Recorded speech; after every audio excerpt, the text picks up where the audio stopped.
الشیطان الرجیم بسم اللہ الرحمن الرحیم ثم اتموا الصیام علی اللیل۔ سامعین گرامی قدر، ابھی سورہ بقرہ کی آیت نمبر 187 کا درمیانی حصہ آپ کے سامنے تلاوت کرنے کا شرف حاصل کیا گیا ہے۔ اس میں تفسیر دور منصور نے ایک روایت امام احمد عبد بن حمید ابی حاتم اور طبرانی سے لی ہے۔ وہ یہ کہتے ہیں کہ تم روزہ رکھو جیسے اللہ نے تمہیں روزہ رکھنے کا حکم دیا ہے، اور روزہ رات تک مکمل کرو، جب رات ہو جائے تو روزہ افطار کرو۔ اب یہ بہت ہی عام ایشو ہے کہ روزہ کس وقت کھولنا ہے اور کس وقت نہیں کھولنا۔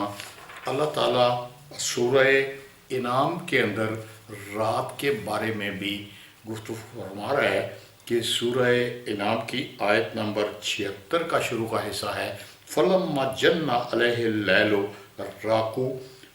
راکو کبن، کہ جب رات پھر چھا گئی ان پر رات تو دیکھا انہوں نے ایک ستارہ، کہ اب رات کے لیے یہ کنڈیشنل ہو گیا معاملہ کہ رات جب بھی آئے گی تو آپ کو ستارہ نظر آئے گا تو رات ہو جائے گی۔ یہ حافظ نظر احمد صاحب کا اردو اس کا ہے قرآن کا کہ فلما، پھر جب اندھیرا کر لیا، علیہ فلما جنہ، فلما پھر جب جنہ اندھیرا کر لیا، علیہ اس پر لیل نے، رات نے، اس نے دیکھا کوکبن ایک ستارہ۔ تو پھر جب رات نے ان کے اوپر تاریکی چھا دے دی تو اس وقت اس نے ایک ستارہ دیکھا۔ یہ قرآن کے اندر لیل کی تفصیل کے بارے میں یہ بیان ہے کہ لیل کے اندر جب ستارہ نظر آئے گا تو پھر لیل ہوگی۔ اب یہ جو روزہ کھولنے کے لیے ہمارے ہاں دو گروپ ہیں، ایک گروپ جو ہے کہ وہ فقہ حنفی کے تحت روزہ اتنے بجے افطار ہوگا، اور فقہ جعفریہ کے مطابق یہ روزہ اتنے منٹ بعد میں افطار ہوگا۔ ابھی ہمیں دیکھنا ہے کہ رسول اکرم صلی اللہ علیہ وسلم اور آپ کے خلفائے راشدین کا طریقہ کار کیا تھا کہ وہ کس وقت روزہ افطار کرتے تھے۔ سب سے پہلے کتاب ہے کنز العمال علامہ علاء الدین متقی ہندی کی، اس کی جلد نمبر 4 ہے۔ اس کے صفحہ نمبر 679 کے اوپر افطاری کے عادات کے بارے میں وہ لکھتے ہیں کہ حضرت انس کی روایت ہے کہ رسول کریم صلی اللہ علیہ وسلم اس وقت روزہ افطار کرتے تھے جب روزہ دار دودھ پہ ہوتا تھا۔ میں آپ کے پاس دودھ کا پیالہ لاتا اور اسے آپ کے ایک طرف رکھ دیتا، پیالہ اوپر سے ڈھانپ دیا جاتا اور آپ نماز پڑھ رہے ہوتے۔ یعنی کہ رسول کریم صلی اللہ علیہ وسلم افطار کرنے سے پہلے، یہ کتاب کنز الاعمال صفحہ نمبر اس کا ہے 679، کہ جس کے اندر یہ بیان ہوا ہے کہ انس کہتے ہیں کہ میں رسول اکرم صلی اللہ علیہ وسلم کے پاس دودھ کا پیالہ رکھ دیتا تھا اور اس کے آپ نماز پڑھ رہے ہوتے، آپ نماز کے بعد اس کو افطار کرتے۔ یہ عربی جز 8 ہے، صفحہ نمبر 614 کے اوپر یہی چیز دی ہوئی ہے، اور اس میں اس نے یہ روایت جو ہے لکھا ہے کہ ابن عساکر نے بھی یہ دی ہے۔ اب ابن عساکر کی تاریخ مدینہ و دمشق 80 جلدوں کے اندر ہے، اس میں آپ خود تلاش کیجئے کہ وہ کہاں پہ رسول مقبول صلی اللہ علیہ وسلم کا یہ طریقہ کار روزے کے بارے میں اس کو خود تلاش کیجئے۔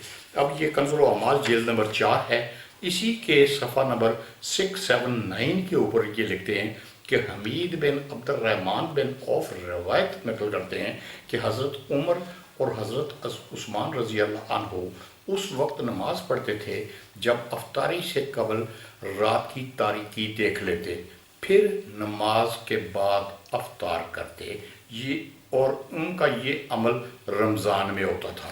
اب یہ صفحہ نمبر 679 کے اوپر آپ کے سامنے ہے کہ یہ حضرت عمر اور حضرت عثمان رضی اللہ عنہ روزہ نماز کے بعد افطار کرتے تھے۔ یہی اس کا عربی پورشن ہے، کنز العمال جلد نمبر 8 ہے، اور اس میں یہی روایت یہاں پہ آپ کے سامنے درج ہے۔ اب یہ مسند امام شافعی کی ہے، اس کے جلد نمبر 1 ہے، اور اس کے صفحہ نمبر 375 کے اوپر یہی روایت جو بھی آپ کے سامنے پیش کی ہے، حضرت حمید بن عبد الرحمن بیان کرتے ہیں کہ حضرت عمر اور حضرت عثمان یعنی پہلے نماز ادا کیا کرتے تھے اور نماز پڑھنے کے بعد آپ افطار کرتے تھے۔ اب یہ کتاب ہے الام امام شافعی کی، اس کی جز ثالث ہے، جز 3 ہے، صفحہ نمبر 239 کے اوپر یہی عبد الرحمن بن عوف والی روایت ساری اس کے اندر موجود ہے کہ حضرت عمر اور حضرت عثمان رضی اللہ عنہ جو روزہ افطار کرتے تو اس سے پہلے آپ اپنی نماز کو مکمل کر لیتے۔ یہ مطاع امام محمد ہے، محمد بن حسن شیبانی کی لکھی ہوئی ہے۔ یہ اپنے صفحہ 255 پہ 255 کے اوپر یہی حدیث دے رہے ہیں کہ حضرت عمر اور حضرت عثمان کس طرح سے روزہ کس وقت میں روزہ افطار کیا کرتے تھے۔ اب یہ کتاب ہے المصنف عبد الرزاق، یہ 211 ہجری میں اس دنیا سے گئے ہیں، یعنی کہ ان تمام سے یعنی کہ بخاری 256 ہجری میں گئے ہیں، جبکہ امام عبد الرزاق یہ 211 ہجری یعنی کہ اس سے تقریباً 35-40 سال پہلے اس دنیا سے گئے۔ یہ اپنی کتاب کے صفحہ نمبر 232 کے اوپر یہی حدیث بیان کر رہے ہیں کہ حضرت عمر اور حضرت عثمان اپنے وقت میں رمضان میں یہ کس طرح سے روزہ افطار کیا کرتے تھے کہ وہ پہلے نماز پڑھتے اور اس کے بعد اس کو افطار کرتے۔ اب اس کے بعد یہ طبقات ابن سعد ہے، محمد بن سعد کی، یہ 230 ہجری میں اس دنیا سے گئے ہیں۔ یہ بھی اسی روایت کو صفحہ نمبر 141 حصہ پنجم میں یہی روایت لے کے آئے ہیں کہ یہ حضرت عمر اور حضرت عثمان نماز پڑھتے اور اس کے بعد یہ روزہ کھولتے تھے۔ اچھا، اب یہ فقہ عمر شاہ ولی اللہ کی، اس کا صفحہ نمبر 158 ہے۔ اس میں وہ لکھتے ہیں کہ بر روایت شافعی جو ہی شب کی تاریکی نمودار ہوتی، حضرت عمر اور جناب عثمان رضی اللہ عنہ اپنے عہد میں نماز مغرب کے لیے قیام فرما لیتے اور روزہ ماہ رمضان بعد نماز افطار کرتے، یعنی کہ یہاں پہ یہ پورا طریقہ کار انہوں نے بتایا ہوا ہے کہ وہ کب روزہ افطار کرتے تھے۔ اب یہ کتاب ہے المنتقی شرح موطا مالک، یہ 494 ہجری میں اس دنیا سے گئے ہیں۔ ان کی کتاب المنتقی شرح موطا مالک جز ثالث صفحہ نمبر 20 کے اوپر یہی روایت یہاں پہ بھی منقول ہے۔ اب یہ اوجز المسالک ہے الی موطا مالک، جز خامس ہے، یہ محمد زکریا کاندھلوی مدنی کی ہی لکھی ہوئی ہے، اور اس کے صفحہ نمبر 61 کے اوپر یہی روایت موجود ہے کہ حضرت عمر اور حضرت عثمان نماز پڑھنے کے بعد یہ روزہ افطار کیا کرتے تھے۔ اب یہ کتاب ہے سنن الکبریٰ بہقی کی، اس کی اردو ورشن جلد 5 ہے، اس کے صفحہ نمبر 532 کے اوپر یہ حمید بن عبد الرحمن والی ساری روایت یہاں پہ موجود ہے۔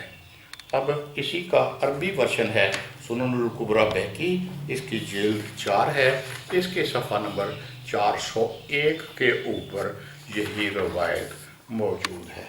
اب یہ کتاب ہے الاستذکار ابن بر کی، یہ 463 ہجری میں اس دنیا سے گئے ہیں۔